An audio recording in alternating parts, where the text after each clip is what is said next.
The galaxy was old, cold, and full of pride. For thousands of years, powerful alien races ruled the stars. They called themselves the Council of Stars.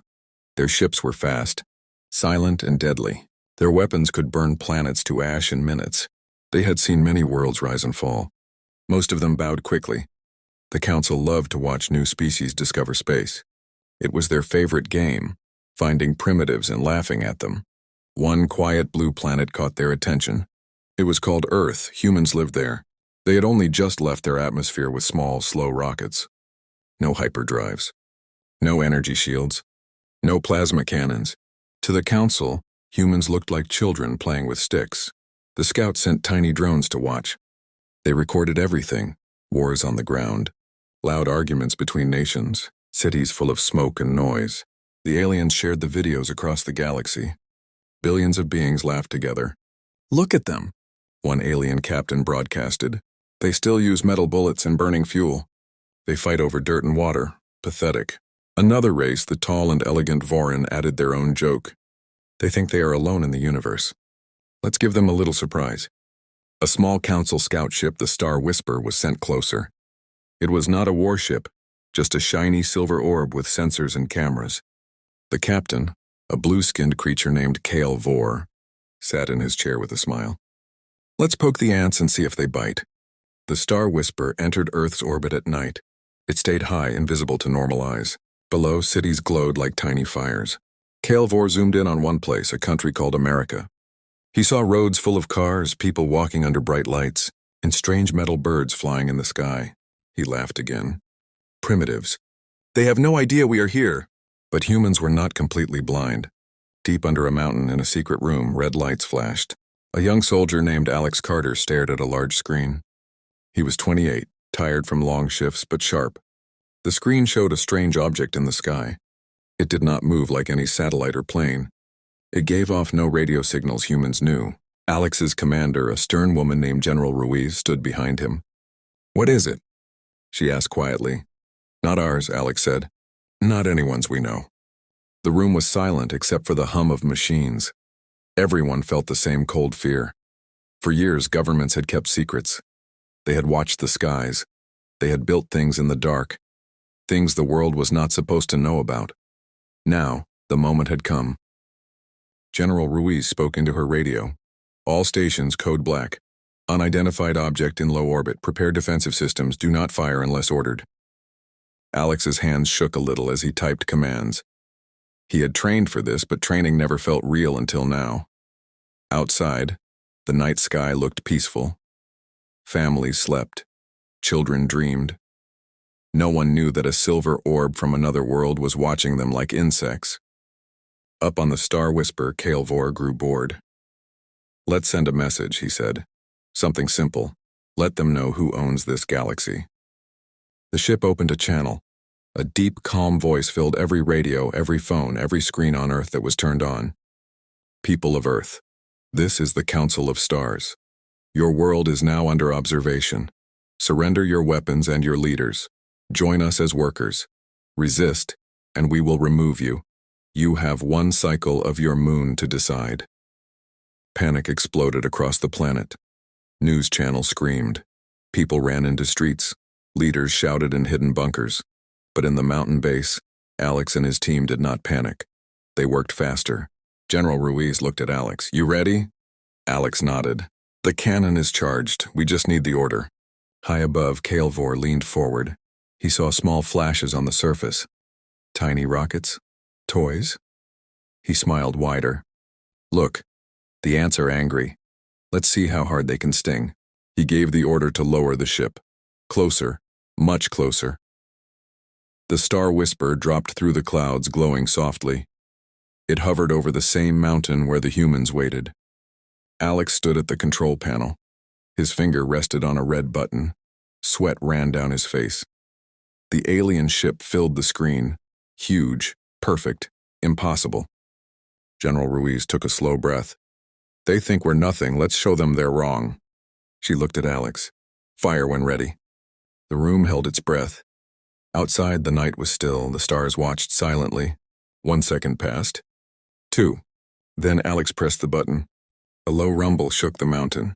A blinding white beam shot straight up into the sky. The galaxy was about to stop laughing.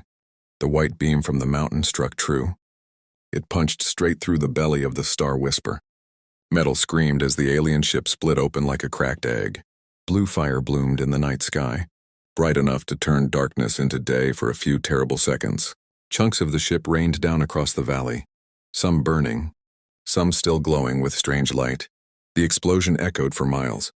People in nearby towns woke up screaming, thinking the world was ending. In the underground command room, silence held for one long heartbeat. Then cheers exploded. Soldiers hugged. Technicians slapped high fives. Alex Carter stood frozen, staring at the empty screen where the alien ship had been. His finger still rested on the red button. Smoke curled from the barrel of the massive cannon hidden inside the mountain. The weapon was old in design but new in purpose. Built in secret over 20 years, using every scrap of knowledge humans had stolen from crashed probes and strange signals over the decades. General Ruiz broke the quiet. Well done. But this is only the beginning. They will come back. And they will come angry. She was right. Far above in the Council's great station, a floating city of crystal and steel, the leaders watched the feed in horror. Kyle Vor's last image froze on their screens, his shocked face just before the beam hit. The room filled with angry voices. The tall Voran ambassador slammed his fist on the table. One shot. One primitive weapon destroyed a scout ship. How? A smaller insect-like creature from the Zeth race clicked its mandibles. They were waiting. They knew we were coming. The Council had always believed humans were divided, weak, and stupid. Now doubt crept in. Orders flew out fast. A full battle group was summoned, 12 heavy cruisers, each the size of a small city, armed with weapons that could crack moons. They would arrive in 3 Earth days. The message was clear. Erase the embarrassment. Crush the ants before they bite again. Back on Earth, no one slept. In hidden bases across the planet, people moved like ants themselves, organized, fast, silent. Factories that once made cars now built armor plates. Engineers worked under bright lights, connecting wires and loading missiles.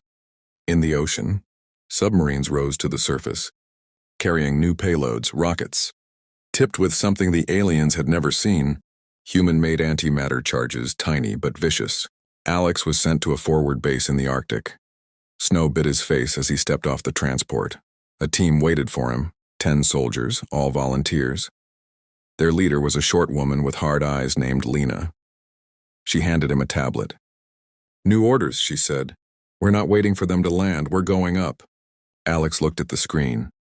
It showed plans for something called Project Skyhammer, small, fast ships built from stolen alien parts and human rockets.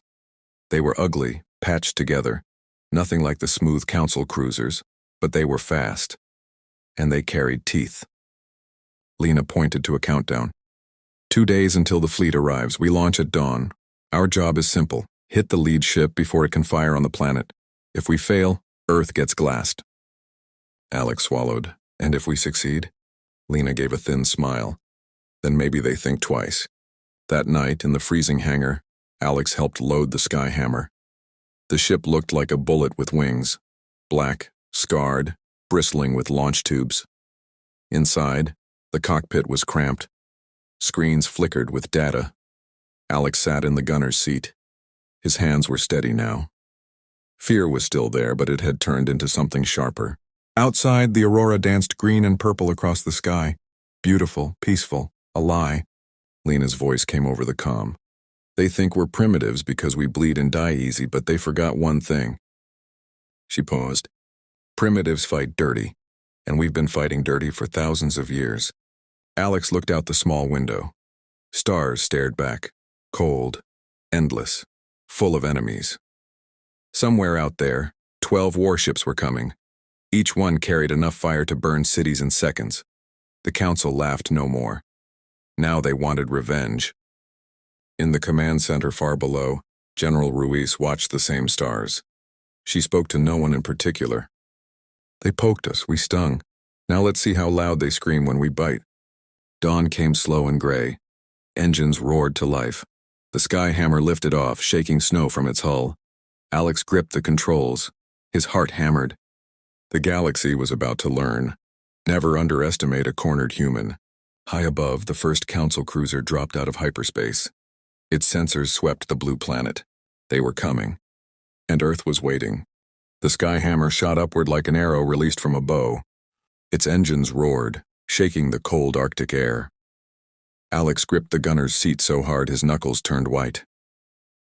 Outside the tiny window, the blue curve of Earth shrank fast. Stars appeared, sharp and merciless. Lena piloted with calm hands, eyes fixed on the navigation screen. Behind them, 5 more patched-together ships followed, Earth's first real space fighters. Ugly, small, but angry. The Council battle group had already arrived. 12 massive cruisers hung in a perfect half-circle above the planet. Each one was a floating fortress. Black hulls studded with glowing turrets, long spines that could spit beams hot enough to melt steel from orbit. Their sensors swept the void like cold eyes searching for insects. The lead ship, the Iron Eclipse, opened a channel. A deep, mocking voice filled every cockpit. "Primitives, you destroyed one scout, now witness justice." A single turret on the Iron Eclipse lit up. A thin red beam lanced toward Earth. It struck the Pacific Ocean. Water exploded into steam. A mushroom cloud rose, visible even from space. The message was clear. They could do this to cities next. Alex's stomach twisted. "They're testing us." Lena's voice stayed steady. "Then let's fail their test." The 6 Skyhammers broke formation. They flew erratic, unpredictable paths, old fighter pilot tricks from wars on Earth. The Council ships fired again. Wide, sweeping beams carved through space. One beam clipped the tail of a trailing hammer. The ship spun, leaking fire, then detonated in silence. No screams, just a brief flash. Alex swallowed bile. "We lost Rodriguez." "Keep moving," Lena snapped. "No time to mourn." They dove toward the Iron Eclipse. The cruiser's point defense guns opened up, thousands of tiny lasers stitching the darkness. Alex tracked targets, fingers dancing on controls. He fired a spread of missiles, simple chemical rockets tipped with the new antimatter cores. The missiles looked weak next to alien weapons. They weren't. 3 missiles struck the Iron Eclipse near its main engine cluster. The explosions were small at first. Then the antimatter reacted. A white-hot flower bloomed across the cruiser's flank. Armor peeled away like burning paper. Secondary blasts rippled down the hull. The mighty ship tilted, engines coughing blue flame. The Council formation broke. Confusion spread across their channels. Alien captains shouted orders in languages no human could understand. Some ships turned to face the tiny attackers. Others kept their guns pointed at Earth, unsure. Lena grinned for the first time. "They didn't expect us to come up here. They thought we'd hide." Alex reloaded tubes. "Second wave incoming, 6 more missiles targeting the bridge." He fired. The missiles streaked forward, twisting through laser fire. 2 were vaporized mid-flight, 3 missed, 1 hit. The bridge of the Iron Eclipse vanished in a silent white glare. When the light faded, the top of the cruiser was a melted ruin. No more orders came from it. The ship drifted, dead in space. Cheers erupted across the human comms, short, fierce. They knew it wouldn't last. The remaining 11 cruisers turned as one. Their weapons lit up like a forest of lightning. Beams crisscrossed the void. Another Skyhammer exploded, then another. Only 3 remained. Alex's, Lena's, and one other, piloted by a quiet Russian named Victor. Lena's voice cut through static. "We hurt them, now we run, draw them away from Earth." The 3 ships broke hard, engines screaming. They dove toward a nearby debris field. Old satellites and junk humans had left in orbit. The Council cruisers followed, slow and heavy. They were built for long wars, not chasing fast rats. Alex watched the rear sensors. They're splitting up. 3 are breaking off toward the planet again. Lena cursed under her breath. "We can't let them bombard the surface." She made the call. "Victor, take the lone runner. Alex and I will handle the main pack. Buy time for the ground batteries to wake up." Victor's accent came thick over the comm. "Understood. See you on the other side." His ship peeled away, a lone spark against the dark. Alex felt the weight of it all settle on his chest.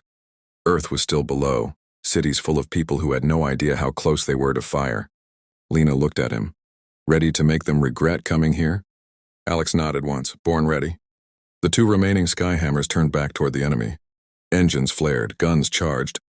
The first strike had landed. But the real war was only waking up. Far below, in mountain bunkers and ocean silos, new cannons hummed to life. Humans had more hidden teeth than the Council ever imagined, and they were about to bite again. The three skyhammers scattered like frightened birds. Engines burned hot, pushing them into the crowded orbital junkyard. Twisted satellites, old rocket stages, broken solar panels. Earth's garbage became their shield. Alex watched the rear sensors. The Council cruisers were slower, but their weapons had longer reach. Beams stabbed through the dark, vaporizing debris in silent flashes. Chunks of metal spun away like deadly confetti. Lena's voice crackled over the comm. "Stay low, use the clutter, they can't lock on if we keep moving." Alex nodded even though she couldn't see him. His hands flew across the controls. He jinked left then right, threading between two dead weather satellites. A beam grazed past so close the cockpit lit up red. Heat warnings screamed. He ignored them. Behind them, Victor's lone ship danced a different dance. The Russian pilot flew straight at one of the cruisers that had broken off toward Earth. No dodging, no tricks, just pure, cold nerve. Alex saw it on the tactical screen. Victor's hammer accelerating, engines glowing white. "Victor, what are you doing?" Lena shouted. "Buying you time," came the calm reply. "Tell my sister I tried." Victor's ship slammed into the side of the pursuing cruiser. Not a missile. The whole ship. The impact was small on the massive hull, but the antimatter core in the engine detonated on contact. A brilliant sphere of white light swallowed the cruiser's midsection. The alien ship folded in half, secondary explosions racing along its length like firecrackers. It broke apart in slow motion, spilling glowing debris into orbit. Victor was gone. No words, no last message, just silence on the comm. Alex felt something hot behind his eyes. He blinked it away. No time. The remaining Council ships regrouped. They stopped chasing the tiny fighters and turned their guns back toward the blue planet. Beams reached down again. One struck the Sahara. Sand turned to glass in an instant. Another hit the edge of a city in South America. Lights winked out across half a continent. "They're softening us up," Lena said, voice tight. "We need to hit them harder, something they won't expect." Alex's mind raced. Then he remembered the stolen data from the first scout ship. Before it died, the Star Whisper had transmitted partial schematics of their fleet. One detail stuck out. The cruisers had weak points where the power conduits met the main reactors. Tiny, hard to hit. But if you... "We bored one," Alex said suddenly. Lena looked at him like he was crazy. "Bored? With what? We're in fighters." "Not fighters. That captured shuttle we took from the scout wreck last month, it's docked at Station Echo, small, quiet. Looks like theirs from the outside." Station Echo was a secret human outpost, a hollowed-out asteroid towed into high orbit years ago. No one knew it existed except the people who built it. Lena hesitated only a second. "Risky, but we're already dead if we do nothing. Plot course for Echo, full burn." The two skyhammers broke away from the debris field. They flew low and dark, engines on minimal power to avoid detection. The Council ships didn't notice. They were busy pounding the planet, confident the fight was already won. At Station Echo, the captured alien shuttle waited in a sealed hangar. It was sleek, silver, almost beautiful compared to the patched human ships. Inside, it smelled strange, like ozone and something sweet. Alex and Lena climbed aboard with 4 other volunteers who had been waiting. They wore patched envirosuits and carried rifles modified with alien power cells. The shuttle slipped out of the asteroid like a shadow. Its stealth systems, stolen and jury-rigged, kept it invisible to most scans. They flew straight toward the nearest Council cruiser, the Void Fang. It hung above the Atlantic, firing slow, deliberate shots at coastal cities. Alex sat at the co-pilot seat. His heart hammered. "We get close, dock on their blind side, cut through the hull. Plant charges on the reactor conduits. Get out before it cooks off." Lena gave a grim nod. Simple plan, terrible odds. The shuttle matched speed. It drifted closer, matching the cruiser's rotation. A soft thump echoed as magnetic clamps locked on. No alarms yet. They cut through the outer hull with plasma torches. Inside, the ship was huge, corridors wide enough for trucks, walls glowing with soft blue light. Alien crew moved in the distance, unaware. Alex led the small team forward. They moved fast, quiet. Every shadow felt like death. They reached the reactor chamber. Massive cylinders hummed with power. The conduits were right there, thick cables pulsing with energy. They slapped charges on, set timers, 10 minutes. Then an alarm finally screamed. Red lights flashed. Alien soldiers poured into the corridor, weapons raised. Alex raised his rifle. Run! They sprinted back toward the shuttle. Lasers hissed past their heads. One volunteer fell, silent. Another dragged him. They reached the breach just as the first charges detonated. The cruiser shook. Power flickered, explosions chased them down the corridor. They tumbled into the shuttle. Lena slammed the hatch. Engines roared. The little ship detached and dove away as the void fang began to tear itself apart from the inside. Behind them, the cruiser bloomed into a second sun. But more ships were already turning toward the tiny escape pod. The chase wasn't over. It had only grown deadlier, and Earth's hidden teeth were still biting. The void fang died in a slow, beautiful death. Its broken hull spun lazily, trailing fire and frozen air. The explosion lit up half the sky, visible even from Earth's night side. Cities below paused. People stepped outside, staring upward at the new star that wasn't a star. For the first time in days, hope flickered in tired eyes. But the Council still had 9 cruisers left. They formed a tight defensive ring above the planet. No more careless bombardment. Now they waited, shields raised, weapons hot. They had learned. Humans did not fight fair. Inside the stolen shuttle, Alex and the survivors sat in silence. Sweat soaked their suits. The small craft drifted dark and quiet, engines off to avoid detection. Lena checked the timer. Charges worked, but we lost 2 people back there. Alex stared at the floor. He thought of Victor, of Rodriguez, of the volunteer who never made it to the hatch. We can't keep trading lives for ships. Lena looked at him. We don't have to, look. She pulled up a cracked datapad, stolen from the Void Fang's bridge before they ran. Alien symbols scrolled across the screen. One file was open. Fleet schematics, weak points, command codes, and something else. A single word in their language that the translator had marked as surrender protocol. They have a kill switch, Lena said.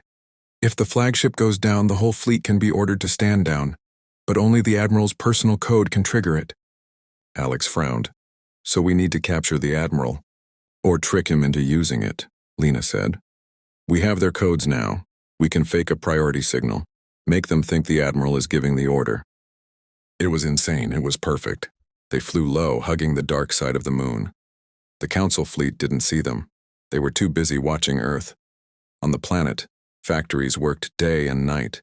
New ships rose from hidden hangars, sleeker now, using reverse-engineered alien drives.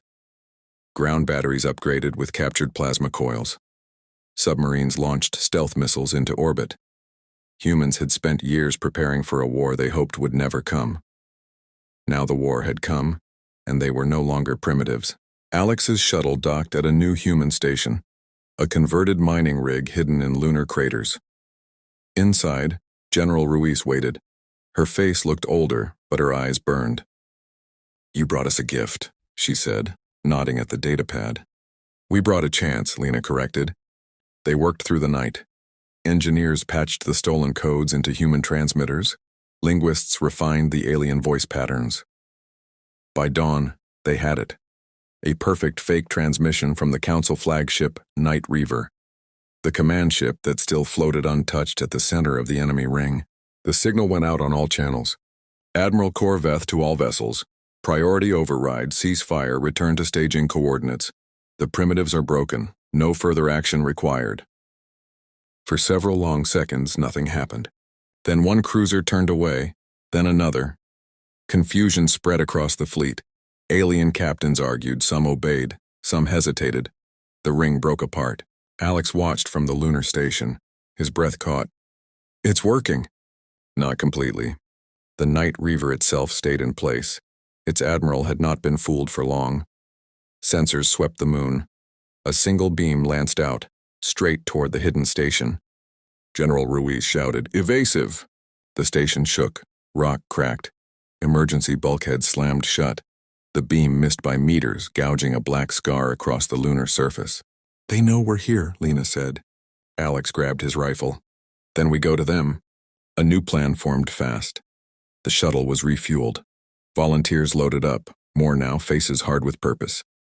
They would fly straight at the Night Reaver, board it, and force the real surrender code from the Admiral's throat if they had to. The shuttle launched. 6 new human fighters joined them, fresh from the factories, guns hot. They flew in tight formation, no more hiding. The Council ships that had obeyed the fake order were already too far to help. The ones that stayed turned to face the tiny attacking force. Lasers lit the void. Missiles streaked. One human fighter exploded, then another. But the shuttle slipped through. It clamped onto the Night Reaver's flank. Cutting torches burned. The team poured inside.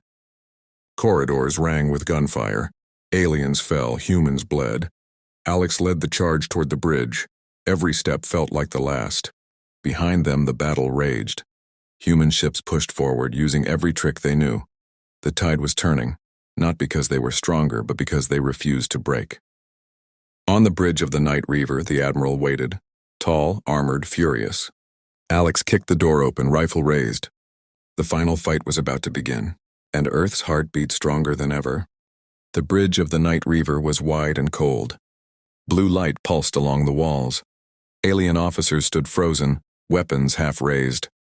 At the center, Admiral Corveth towered in black armor that shimmered like oil. His 4 yellow eyes narrowed as Alex stepped through the shattered door, rifle steady. Blood streaked Alex's suit, some his, most not. Behind him, Lena and 3 others fanned out, breathing hard.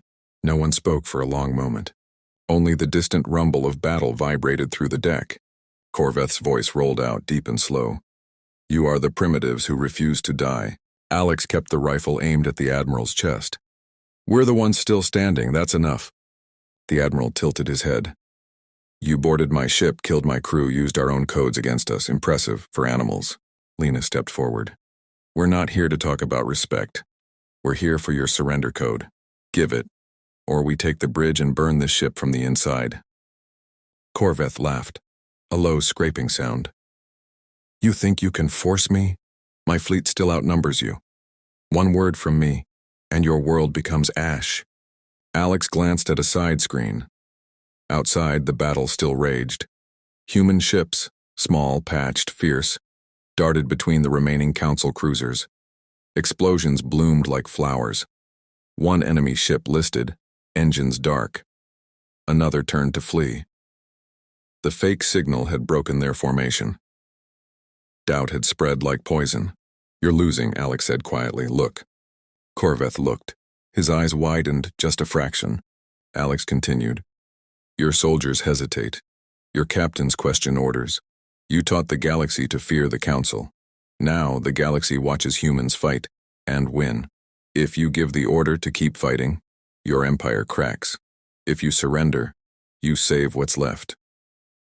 The Admiral was silent. For the first time, something like uncertainty crossed his face. Lena spoke next. "We don't want your empire. We want our sky back. Give the code. Call them off. Live to tell your people what happened here." Corveth stared at the small group of bloodied humans. Then he looked at the screen again. Another Council cruiser exploded, silent fire in the void. The last of the loyal ships were pulling back, shields failing. He reached slowly toward the command console. Alex's finger tightened on the trigger. The Admiral paused. "If I do this, what happens to me?" "You live," Alex said. "You go home, you tell them the truth. Humans are not primitives, we're just stubborn." Corveth exhaled, a long, tired sound. His clawed hand tapped the console. A string of alien symbols appeared. He spoke them aloud, voice flat. "Surrender protocol. All vessels, stand down, return to Council space. The conflict is over." The bridge lights dimmed slightly as the order broadcast. On every remaining Council ship, weapons powered down, engines reversed. The fleet turned away from Earth, slowly, like a beast backing off a kill it could no longer claim. Silence filled the bridge. Alex lowered his rifle just a little. "It's done." Corveth looked at him. "You have no idea what you've started." The galaxy will never laugh again, but it will watch. And it will fear. That's fine, Lena said. Fear is better than mockery. They left the Admiral standing there alone with his broken command. The humans returned to their shuttle. Engines hummed. They pulled away from the night reaver as it drifted, dark and silent. Below, Earth turned slowly in the light of its sun. Cities still smoked, oceans still boiled in places, but lights came back on. People stepped into streets and looked up. No more beams fell, no more explosions, just stars, quiet, endless, and suddenly smaller. Days later, the first alien delegation arrived, not in warships, but in small diplomatic vessels. They came unarmed. They came to talk. Humans met them on neutral ground, a station built in haste above the moon. General Ruiz stood at the table.